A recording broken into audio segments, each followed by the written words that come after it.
Thanks for joining me for another episode of Reading Together from Sea Harp Press.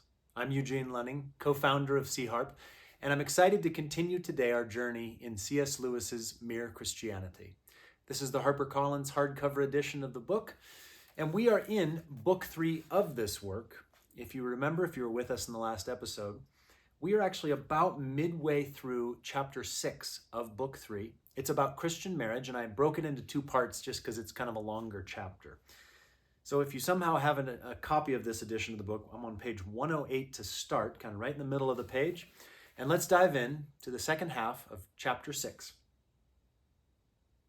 What we call being in love is a glorious state, and in several ways, good for us. It helps to make us generous and courageous. It opens our eyes not only to the beauty of the beloved, but to all beauty. And it subordinates, especially at first, our merely animal sexuality. In that sense, love is the great conqueror of lust. No one in his senses would deny that being in love is far better than either common sensuality or cold self-centeredness. But, as I said before, the most dangerous thing you can do is to take any one impulse of our own nature and to set it up as the thing you ought to follow at all costs. Being in love is a good thing, but it is not the best thing. There are many things below it, but there are also things above it. You cannot make it the basis of a whole life. It is a noble feeling, but it is still a feeling. Now, no feeling can be relied on to last in its full intensity or even to last at all. Knowledge can last, principles can last, habits can last, but feelings come and go. And in fact, whatever people say, the state called being in love usually does not last. If the old fairy tale ending, they lived happily ever after, is taken to mean they felt for the next 50 years exactly as they felt the day before they were married, then it says what probably never was nor ever would be true and would be highly undesirable if it were. Who could bear to live in that excitement for even 5 years?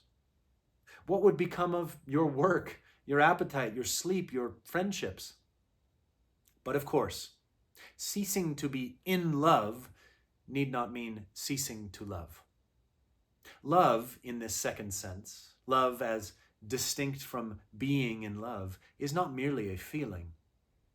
It is a deep unity, maintained by the will and deliberately strengthened by habit, reinforced by, in Christian marriages, the grace which both partners ask and receive from God.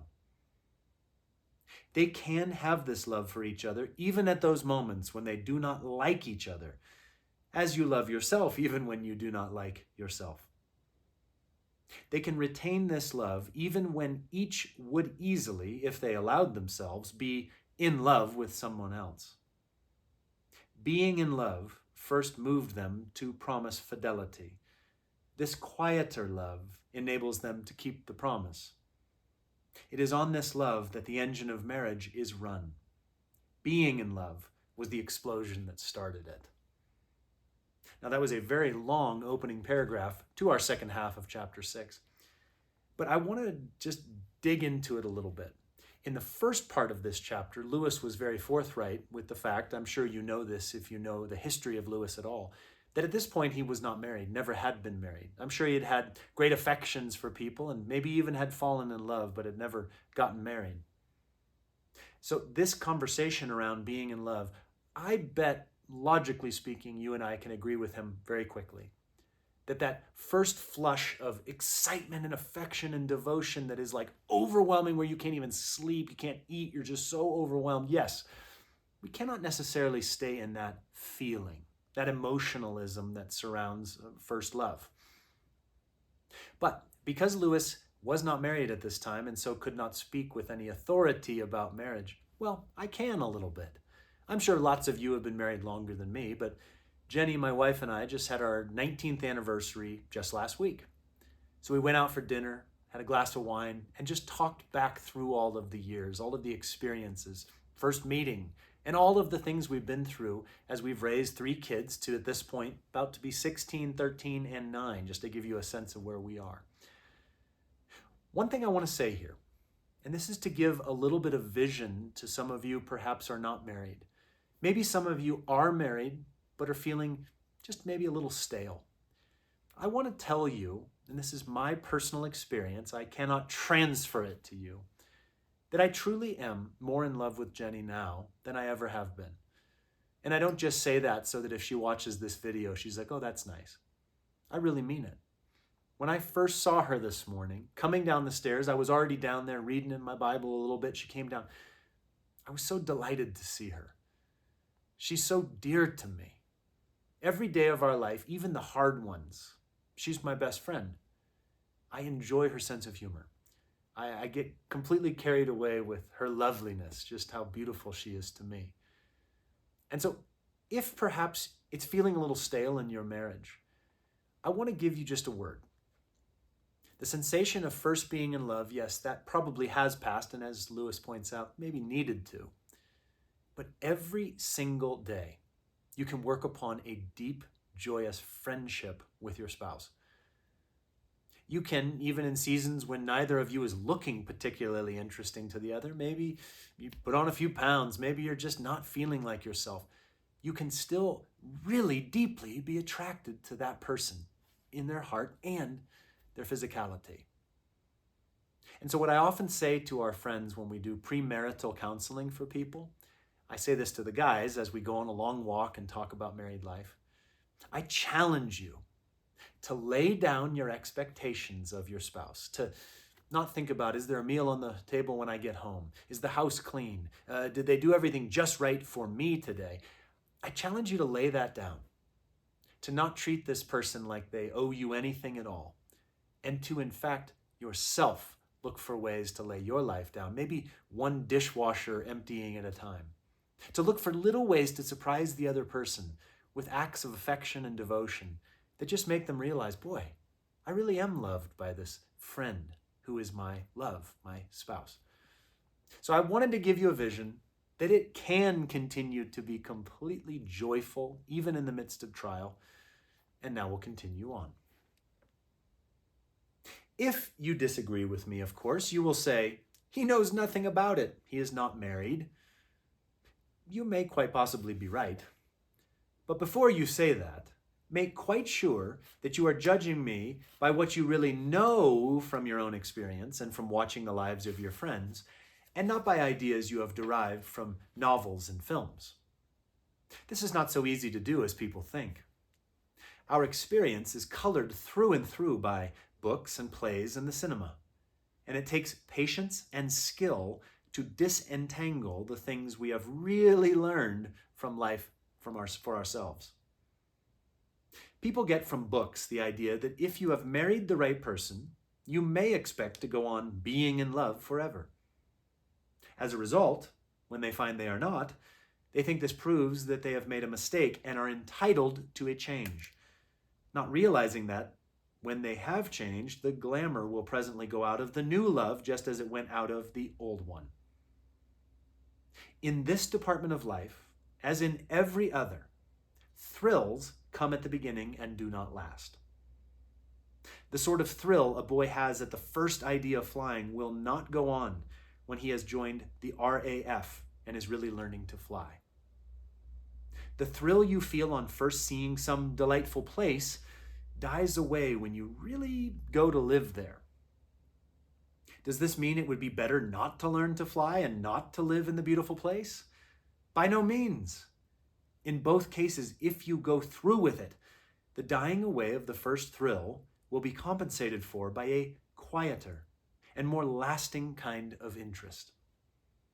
What is more, and I can hardly find words to tell you how important I think this, it is just the people who are ready to submit to the loss of the thrill and settle down to the sober interest who are then most likely to meet new thrills in some quite different direction. The man who has learned to fly and become a good pilot will suddenly discover music. The man who has settled down to live in the beauty spot will discover gardening. And I'm going to pause there because I love these sort of almost like pedestrian examples that Lewis gives of the first flush of excitement, the settling down, but then the sort of new thrill of discovery. A number of years ago, I sort of completely changed careers. I went from doing something that was at the time making pretty good money and came over to work for Young Life full time. And we couldn't afford our big house anymore, so we sold it at a loss. Wasn't making a lot of money, so we ended up downsizing, not into this house. It was a house just down the street, about 100 yards away. It was this little cottage, and what a joy to get into something we could afford on our ministry salary. And then we got settled. So we had that first kind of flush, as I described it, of excitement about our new little cottage in Cheyenne Canyon, this lovely place in Colorado Springs. Well, maybe a year or two went by. And in another pedestrian example, a personal one, well, that little house started to feel pretty little. And then we had a few big repairs we had to make, and it was losing some of that first excitement. But I knew it was where the Lord had us. And I knew that He wanted us to love the neighbors that we live next to. And I would say at that point, a couple years in, when some of the first excitement wore off, that was when I started falling in love with the place in which we live, Cheyenne Canyon, this kind of corridor that goes up towards the mountains right here in Colorado. And as I would take my dog on a walk each day, I would start in prayer, looking around at the things happening in the seasons, for instance. Obviously, in the fall, we get to experience the beauty of the leaves. In the winter, like the fresh fall of snow. In the spring, the first budding of the leaves. I would even start to pay attention to the ways that Cheyenne Creek, which flows right through here, the different ways that it would flow, the different flow rates, the way it would sound in different seasons. Friends, I fell in love with this place. Not the house that we live in. I mean, who cares? It's just a house. It's a roof over our heads. But I have fallen in love with the God of creation in my little spot that I've now lived in for about 11 years. This is what Lewis is talking about. When we settle ourselves down, when we almost sober our expectation and realize that the Lord is so good, even when things are just kind of normal again, well, He begins to show us a new thrill in Himself. And I want to speak that into your marriage and mine too. As we look at this person across the dinner table and realize this is the gift that God has given me for today, for tomorrow, for the rest of my life, well, then those days can become a place of new thrill, new simple joy, a friendship that is deepening in a way you never could have expected, and which frankly is almost more exciting than that first being in love phase. So I already gave you a vision for marriage. I now give you a vision for life, for settling in with the Lord, for finding your contentment in Him. And whether it's Cheyenne Canyon, a new hobby He's given you, something that's bringing that spark to you, embrace it. Be excited to be alive. Be joyful that you belong to Him. I'll continue on. This is, I think, one little part of what Christ meant by saying that a thing will not really live unless it first dies. It is simply no good trying to keep any thrill. That is the very worst thing you can do. Let the thrill go. Let it die away. Go on through that period of death into the quieter interest and happiness that follow. And you will find you are living in a world of new thrills all the time. But if you decide to make thrills your regular diet and try to prolong them artificially, they will all get weaker and weaker and fewer. And you will be a bored, disillusioned old man for the rest of your life. It is because so few people understand this that you find many middle-aged men and women maundering about their lost youth at the very age when new horizons ought to be appearing and new doors opening all around them. It is much better fun to learn to swim than to go on endlessly and hopelessly trying to get back the feeling you had when you first went paddling as a small boy. Another notion we get from novels and plays is that falling in love is something quite irresistible, something that just happens to one, like measles. And because they believe this, some married people throw up the sponge and give in when they find themselves attracted by a new acquaintance. But I am inclined to think that these irresistible passions are much rarer in real life than in books, at any rate when one is grown up. When we meet someone beautiful and clever and sympathetic, of course we ought, in one sense, to admire and love these good qualities.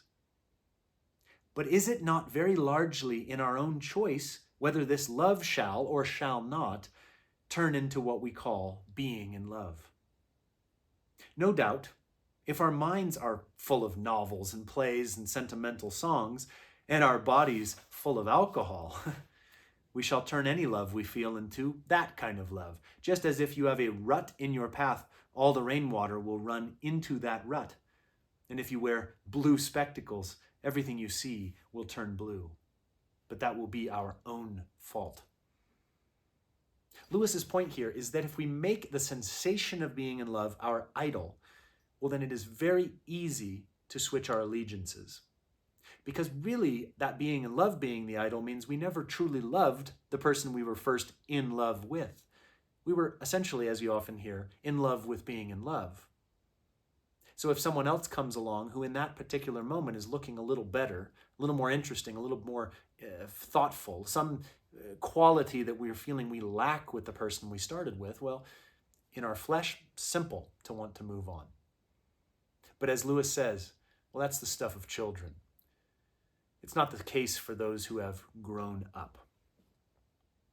But one thing I'll submit to you that he just brought up, as a middle-aged man myself, is that I truly believe, friends, that we should grow more interested, and in some ways more interesting, the older we get. If we allow ourselves to become so narrowed in our vocation, so maybe simplistic in our faith in the Lord Jesus, that every time we're with people we just say the same things over and over again, well, then it's time to broaden ourselves, to say, Lord, what else do you have for me? Is there some new thing you're trying to teach me? Even simply, Lord, is there some new thing I should take up so that I don't become that old man maundering and wishing for his youth? Friends, we don't want to become like that. Those are the people you get stuck with at a cocktail party, and boy, is it boring. We don't want to be those people.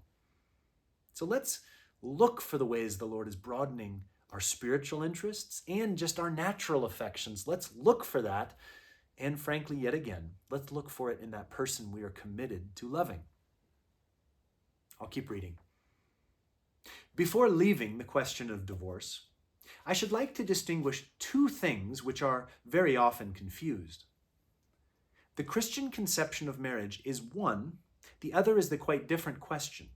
How far Christians, if they are voters or members of parliament, ought to try to force their views of marriage on the rest of the community by embodying them in the divorce laws. A great many people seem to think that if you are a Christian yourself, you should try to make divorce difficult for everyone.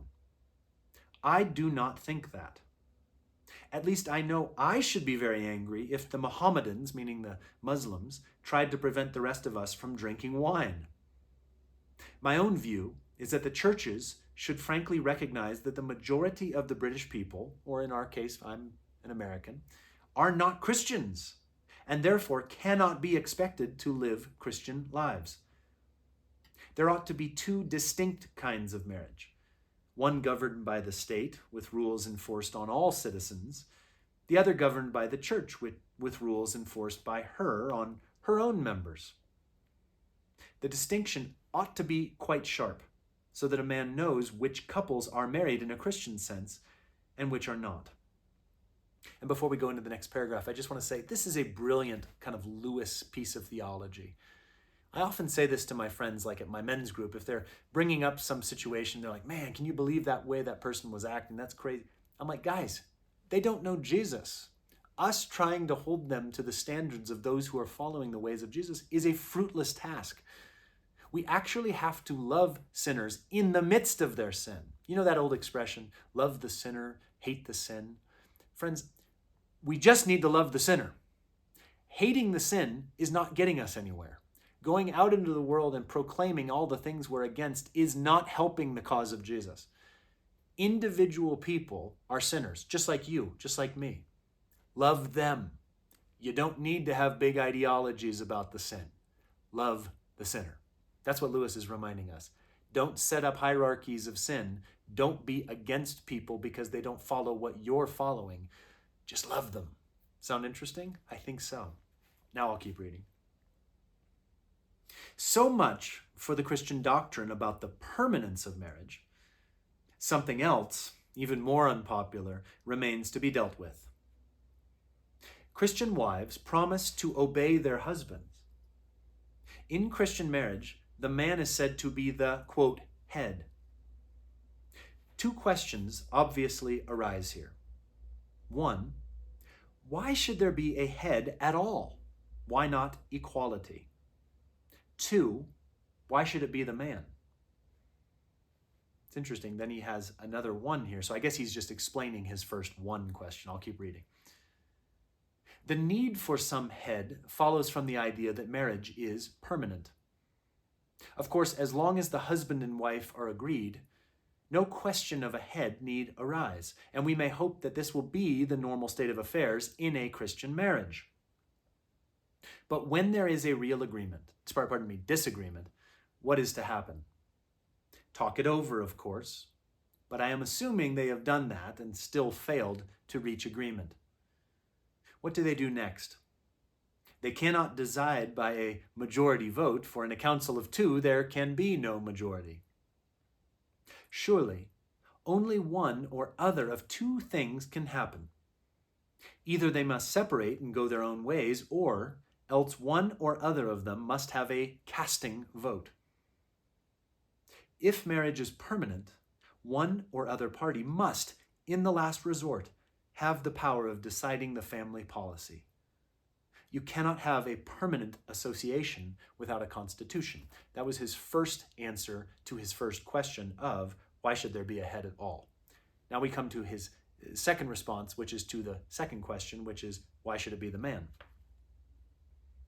If there must be a head, why the man? Well, firstly, is there any very serious wish that it should be the woman? As I have said, I am not married myself, but as far as I can see, even a woman who wants to be the head of her own house does not usually admire the state of things when she finds it going on next door. She is much more likely to say, "Poor Mr. X. Why he allows that appalling woman to boss him about the way she does is more than I can imagine." I do not think she is even very flattered if anyone mentions the fact of her own headship. There must be something unnatural about the rule of wives over husbands, because the wives themselves are half ashamed of it and despise the husbands whom they rule. But there is also another reason, and here I speak quite frankly as a bachelor, because it is a reason you can see from outside even better than from inside. The relations of the family to the outer world, what might be called its foreign policy, must depend in the last resort upon the man, because he always ought to be and usually is much more just to the outsiders. A woman is primarily fighting for her own children and husband against the rest of the world. Naturally, almost, in a sense, rightly, their claims override for her all other claims. She is the special trustee of their interests. The function of the husband is to see that this natural preference of hers is not given its head. He has the last word in order to protect other people from the intense family patriotism of the wife. If anyone doubts this, let me ask a simple question. If your dog has bitten the child next door, or if your child has hurt the dog next door, which would you sooner have to deal with, the master of that house or the mistress? Or if you are a married woman, let me ask you this question. Much as you admire your husband, would you not say that his chief failing is his tendency not to stick up for his rights and yours against the neighbors as vigorously as you would like? A bit of an appeaser? All right, friends, get comfortable for a second. I just fundamentally disagree with most of what Lewis has just said because I think it's overly simplistic and in some ways kind of silly. This is a place where I will argue with Lewis that not being married, he has no idea what he's talking about. If he had appealed to what Paul says about marriage and about the fact that Eve was the first to be tempted and to fall, well, that would be a biblical reason to talk about men having the headship. He didn't do that. He appealed to 1940s English custom, which is outdated now and outmoded. So here's what I want to say. In my own family, and again, in my own family, I would say there have been times when Jenny has looked to me in a way and has really said, I want you to make this decision. At the day of our marriage, we did not take the vow that she would obey me. We did not do that, and it was a conscious decision. Ever since then, we have moved into a space that I would declare to be equal, where we converse with each other deeply, even when we have disagreements, and we come to a consensus between ourselves, sometimes which is hers and sometimes which is mine. We weigh the benefits of those decisions in the long run, and we pay attention to how that's gone and how that decision-making process has led to fruit. A few times we've disagreed in such a way that we were at the 1 versus 1. And what we've done in that case is go to brothers and sisters in the body and just say, hey, what do you think as you listen to the two of us discuss this? We use those brothers and sisters, especially the elders, to help us make wise decisions. But I tend to think when Paul says that husbands and wives should both lay down their lives for each other, just as Christ laid himself down for his body, the church. Friends, we should all be making ourselves low. I think that husbands taking such a head position where their wives are consistently put down and put away does not look particularly like the way of Jesus in the 4 Gospels. The way that he elevated the women in his life to me is quite stunning, and I would love to have a conversation with you about that. So, as we come to the end of the Christian marriage section, I disagree with Lewis as to how he describes it because I don't think he knows what he's talking about, and because I don't think he appealed even to the biblical texts in a way that would have been as helpful.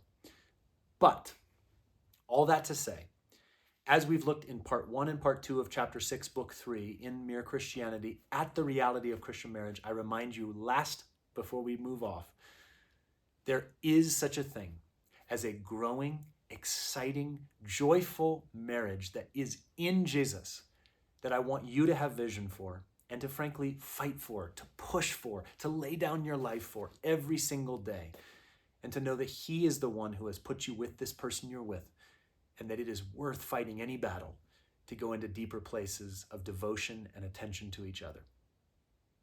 Thanks for joining me in C.S. Lewis's Mere Christianity. Again, that was the second half of chapter 6 in book 3. In our next episode, we'll be diving into the next, and I look forward to it. I hope you have a wonderful rest of your day.